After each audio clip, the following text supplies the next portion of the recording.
Top 5 stock market lies. Oh my goodness. When you were in your first year of investing, you were almost guaranteed to hear all of these 5 big, huge lies. And I've heard them all when I started investing. When I was in my first year or two of investing, I heard all of these 5. And they're just bold-faced lies, guys. I cannot wait to share these with you today and kind of break them down and kind of explain to you why they are such lies and they're fabrications and they're put out there. And it's like told generation and generation, time after time again, guys. And it's painful for me to see, but we're gonna get into this, guys, and I'm gonna kind of explain it to you. I hope you enjoyed today's video. Hope you get a ton of value out of it. Let's get into it. All right, guys, the first one out of the 5 is the you can't beat the markets. Oh my goodness, I heard this from several family members and friends when I was first getting involved with the stock market. You can't beat the markets. Basically meaning you cannot get a better return than with the stock market. So the stock market on average goes up around 8% per year, okay, on average.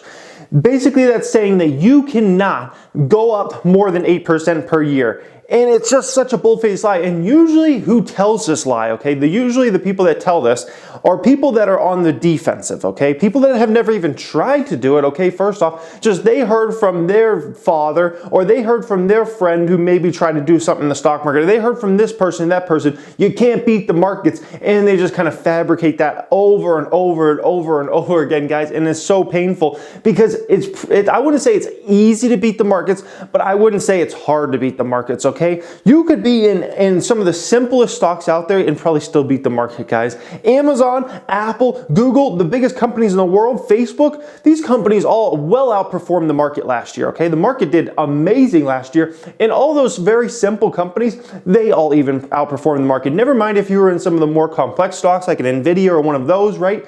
They blew the markets out of the water. So this whole notion that, no, you can't do it, it's just told time and time again by people who are on the defensive in life, okay? These are people that are never going to take risks. These are the same type of people that say, you can never start a business, you can never be successful at this, at that. They're people on the defensive, guys, and they've never even really tried these things. It makes them feel good to kind of like stay in their cocoon and just live their mediocre life and whatnot, and that's fine, that's their choice, but I'm just telling you, there's a whole different life out there that you can beat the markets, guys. And as long as you're staying diversified, you're going to have a lot more protection against yourself. You're sticking in companies that are profitable, have great balance sheets and things. You're going to have a great opportunity to beat the markets year in and year out. Is it possible that maybe one year you don't beat the markets? Absolutely. But the majority of time, you should be able to beat them as long as you are putting in the work. The second big lie is you need to buy and hold stocks forever. Now, this lie started because of one of the people I look up to more than anybody, Warren Buffett. He's kind of got this like famous thing of, I'll buy and hold stocks forever. Well, that worked back in the day. It does not work today. And even Warren Buffett himself does not stick to that philosophy anymore. Even Warren Buffett trades in and out of stocks much more often than he used to back in the day. Why is this? Well, technology has changed the world and forever. The way companies can get disrupted now in such a rapid pace, it is unreal, guys. The way technology is changing, it's completely changed the whole landscape. You used to be able to, let's think about things for a minute. Let's say I've got some great device, okay? I've come out with some great device and I sell it at Walmart and Target and some other stores, okay?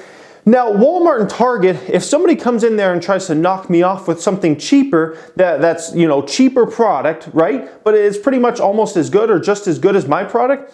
Walmart and Target are the retailers back in the day, Sears or whatever retailers I was in. They might look at that and say, you know what, we don't want that because this one's already selling great the way it is and it's higher price than yours. You're trying to undercut them. We're going to make less money when we sell each one of these products, so we don't want that. The game has been changed now, guys. With Amazon and the online services, somebody can go direct to market. Somebody can go directly on their Shopify store or whatnot and sell a comparable product right on there. And Amazon, they don't look at it as, oh, you know what, we might make less money if this knockout comes in. No, they look at it as, we're just trying to, do numbers, get more customers. That's what we care about. We'll worry about everything else later on down the road. It's completely changed the landscape, and the way tech has changed the landscape as far as, the old dogs that could, get in in with a company, the Cisco's and those type of companies, IBM or whoever, they get in with a company and then they're good for the next several decades.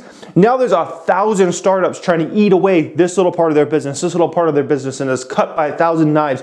It's changed the world and forever, guys. The whole let me buy a stock, hold a stock forever. It's just not realistic nowadays, guys. There's too much changing. We're changing too fast. Social media has changed everything. And so buy and hold forever, it doesn't really work anymore. Number 3 biggest lie is dividend stocks are safer. Now, this is a half lie, I call it. This is a half lie. Why it is a half lie is it is kind of true that dividend stocks are safer than say some random company out there that's a growth stock or something like that that doesn't pay dividend. That's somewhat of a truth, but the lie part comes if you compare dividend paying companies are usually bigger companies, okay? Usually they're very big companies. If you compare them versus their peers who don't pay a dividend, right, but are of similar size, it's not really like dividend stocks are much safer, okay? It's just when people point at dividend stocks, they're usually pointing at huge corporations that are massive, that are hard to knock off, that usually have big competitive moats, that takes them, to be hurt for a long, long time before their business is really hurt, right? Some of those dividend paying companies. Well, versus some other company that might have a $1 billion market cap that's a little tiny corporation, yeah, their business can change fundamentally for the better or for the worse very fast, right? It's different. So dividend stocks being safer, it's a half lie, half truth. Yes, if you're comparing it versus growth stocks, yes, they're safer. But if you're comparing against their peers of equal size, it's not really much safer, guys. And you can make an argument that sometimes dividend paying companies are in a less good financial position. The reason being is they're paying out that money to shareholders, while the other company of similar size might be adding that money onto the balance sheet for a rainy day or to acquire another company that's going to help transform the business. So dividend stocks being safer, not so sure about that. All right, guys, 2 left. Coming in at number 4, this is my favorite lie of them all. Well, between this one and number 5, they're both my favorites, okay? Averaging down on a position is bad.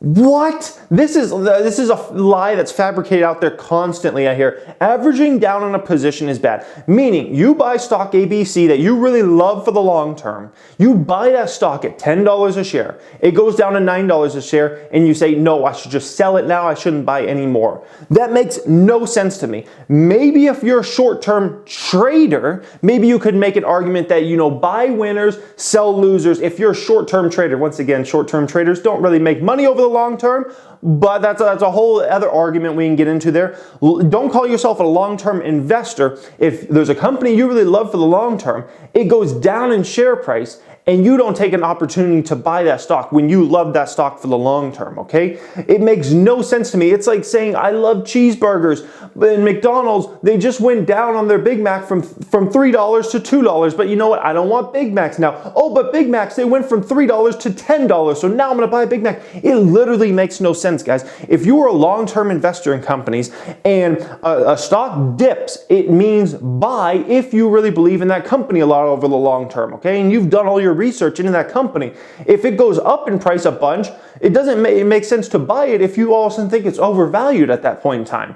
I make business decisions based upon whether a company's overvalued or undervalued based upon where I feel the business is going over the long term. Long term meaning over the next few years, okay? That is how I make my decisions. I don't make my decisions based upon, oh, the stock price went up 10% today. Let me sell out or let me buy more shares now that it went up 10%. No, I'm actually hoping those shares go down so I can get more shares at a better price. That is long-term investing 101. That's Warren Buffett's philosophy. That's my investing philosophy. That's value investors' philosophy. Long-term investors' philosophy is when stocks dip that you love, you go and buy them, okay? And then you sell them once they begin to get fairly valued or overvalued. It's the name of the game. It's rinse and repeat time and time again. Let's get into number 5. So I got in the stock market in 2008, really started getting in 2009, okay? The stock market was crashing during those times. The economic, turmoil was going like crazy at those times, right?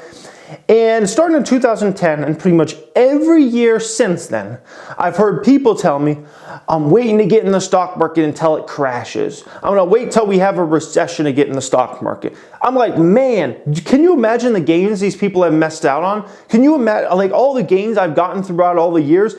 I would have never got those if I was on the sideline the whole time waiting, saying, oh man, I'm waiting until the day that the stock market crashes to get in this market. Like that makes no sense.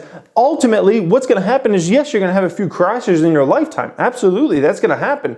But the chances you're going to time it out perfect and get in right when it crashes or whatever, you're going to miss out on so much opportunity already. It's unbelievable. When I started investing in the stock market was around, the Dow Jones was around 7,000 points, 7,000, 8,000 points, okay? And when it dipped to its lowest level, it was at like 6,700. Now the Dow is at what, 25,000 plus? Okay, imagine the gains. So many stocks, a massive amount of corporations are up hundreds of percent throughout that time. Other stocks that are really outperformers, like the Nvidias and stocks like that, are up thousands of percent during that time.